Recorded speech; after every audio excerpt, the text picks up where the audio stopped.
네, 안녕하세요. 이광현 한의사입니다. 오늘은 손발에 땀이 많이 나는 수족 다한증에 대해서 한번 알아보도록 하겠습니다. 다한증은 뭐 말 그대로 땀을 많이 흘리는 건데요. 전신에 다한증이 있고, 그리고 이제 어느 한 부분에 땀이 나는 국소 다한증으로 이렇게 구별할 수가 있습니다.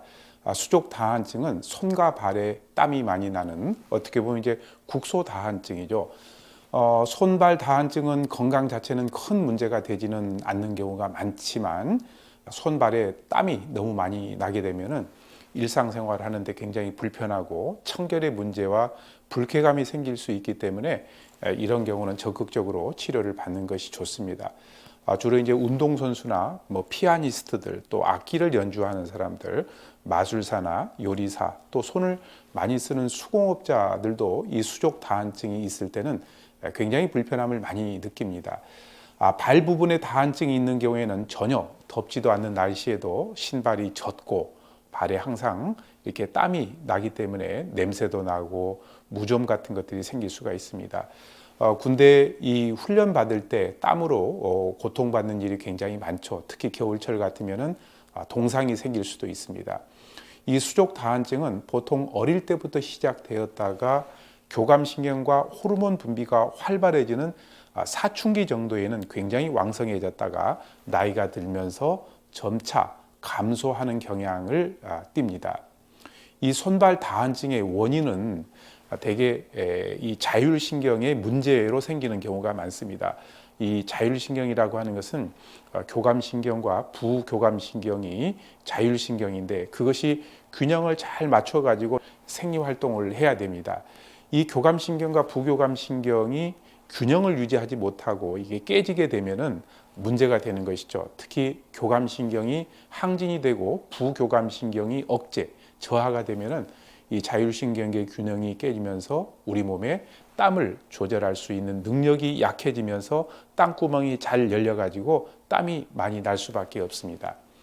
일반적인 다한증과 수족 다한증은 심리적인 관련이 깊습니다. 그러니까 심리적인 측면이 깊게 작용을 한다는 것이죠.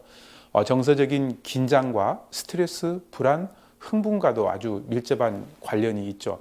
예를 들게 되면은 긴장할 때 손에서 땀이 더 많이 납니다. 특히 시험 볼 때, 그리고 누구와 또 면접을 할 때, 아니면은 위험한 상황이 있을 때, 긴장된 상태일 때 손발에 땀이 많이 나는 경우가 있죠.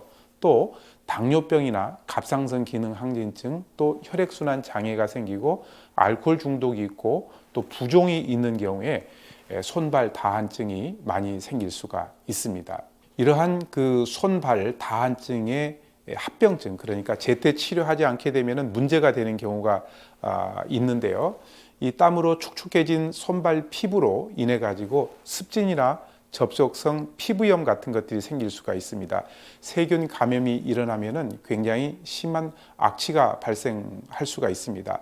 그래서 손발 다한증은 잘 치료를 하는 것이 중요한데요. 만약에 신경계 문제로 손발의 다한증이라고 원인이 판정이 되면은 신경학적인 검사를 받는 것도 중요하고, 당뇨병 때문에 손발 다한증이 있다면은 당을 잘 조절하는 것이 필요하겠죠. 특정 원인을 찾을 수 없다면 땀 분비를 억제하는 약을 복용하거나 땀샘을 막아주는 특수한 바르는 약 같은 것을 바르기도 합니다. 이 방법은 겉으로 드러나는 땀을 강제로 억제할 뿐이지 원인을 해결하는 방법은 아닙니다. 또 여러분들, 보상성 다한증이라는 것이 있습니다. 예를 들게 되면은 비수술적인 방법으로 효과가 없다면 수술적인 치료를 하게 되는데요. 땀이 나는 특정 부위에 주사 치료를 하거나 아니면은 교감신경절을 차단하는 약물을 주입할 수도 있고, 또 시술을 할 수도 있습니다. 이렇게 수술요법이나 이런 주사요법 같은 경우에 교감신경 일부를 차단하는 건데요.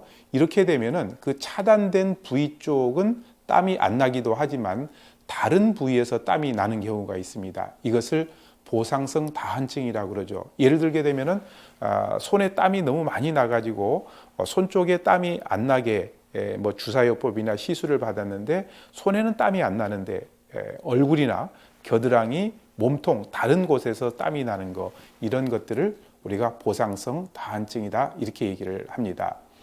이 수족 다한증에 수술요법 부작용도 있습니다. 수술요법은 당장은 손발에서 땀이 안 나기 때문에 효과를 느낄 수가 있지만 손발에 땀이 나지 않기 때문에 나중에는 손과 발바닥이 거북이 등처럼 쫙쫙 갈라지는 부작용이 생길 수가 있습니다. 예를 들게 되면은 가뭄이 심해가지고 논 바닥이 이렇게 갈라지는 것과 똑같은 이치라고 보시면 됩니다. 그래서 이런 수술요법 같은 경우에는 반드시 신중을 기해야 됩니다. 자, 이렇게 수족 다한증이 있을 때 어떤 생활요법으로 도움을 받을 수 있을까요? 첫 번째는 가급적이면 헐렁하고 통기가 잘 되는 옷을 입고요. 땀 흡수랄지 배출이 원활한 면 소재의 속옷이나 옷을 입는 것이 좋습니다. 육식보다는 비타민 A나 C, E 이런 성분들이 많이 들어있는 채식 같은 식사 위주로 하는 것도 좋고, 신발에 흡수성 깔창 같은 것을 사용하고 자주 교체해 주는 거, 세균이 번식하지 않도록 땀이 많이 나는 부위를 자주 씻고 건조하게 청결을 유지하는 것도 중요하겠고, 이 다한증을 유발시킬 수 있는 약물 같은 것을 중단해야 됩니다. 그리고 경우에 따라서는 이 땀을 억제하는 바르는 약 같은 걸 바를 수 있고, 그리고 자율신경을 무너뜨릴 수 있는 카페인이랄지 알코올 같은 것은 좀 섭취를 줄이고요. 차가운 물에 하루에 한 20분 정도 땀이 젖은 손과 발을 이렇게 담그는 것도 괜찮겠고, 스트레칭이나 운동 같은 것을 하는 것도 좋습니다. 이 수족 다한증이 있을 때 한방에서는 어떻게 치료하는지 한번 살펴볼게요. 특정 부위에 땀이 필요 이상으로 과다하게 분비되는 것은 신체의 기능 어딘가에 문제가 생겼다라는 반증이고 또 신호일 수 있습니다. 이런 경우에 한의학에서는 단순한 피부 질환으로 생각하지 않고 인체 전반적인 기와혈의 불균형으로 인해서 자율신경이 교란돼 가지고 수족 다한증이 발생되는 것으로 봅니다. 이런 경우에는 단순히 땀 분비를 억제하는 것이 아니라 무너진 몸의 항상성을 바로잡고 인체 스스로 땀을 조절할 수 있는 능력을 회복하는 것을 치료 목표로 하고 있습니다. 한방에서는 수족 다한증 치료는 무너진 기혈의 조화, 그 다음에 음양의 조화, 그리고 인체의 부족한 부분들을 보충해주고 항진된 것을 조정해주는 항상성을 잡는 치료, 체질 같은 것을 고려해가지고 치료를 하는 경우가 많습니다. 이럴 때 우리가 쓸 수 있는 것은 육미청서탕이라는 처방을 쓰는데요. 육미지황탕에다가 청서 이끼탕의 약을 합방한 겁니다. 이 약재들 중에 숙지황이라고 하는 것은 식물성 성분들이 많이 들어있기 때문에 음과 혈을 보호하고, 산수유는 간과 신장 기능을 튼튼하게 하고 면역력을 증진시켜주면서 원기 회복을 시켜주고, 산약은 오장을 튼튼하게 하고 기력 회복을 도와줍니다.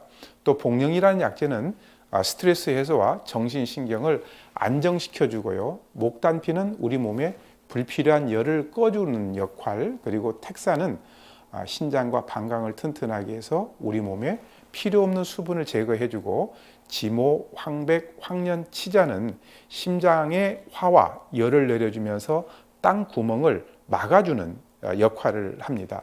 황기는 땀이 과도하게 빠져나가는 것을 역시 막아주고, 맹문동은 땀으로 빠져나간 음기를 보충해주는 역할을 하고요. 당기는 혈을 보호해주는 역할, 진피백출은 소화 기능을 돕고 기순환을 촉진시켜주고, 방풍은 풍을 막아준다라는 그런 의미인데 땅구멍이 과도하게 열리는 것을 조절해주는 역할을 합니다. 그러니까 방풍은 땀샘 조절하는 능력이 뛰어난 약재죠.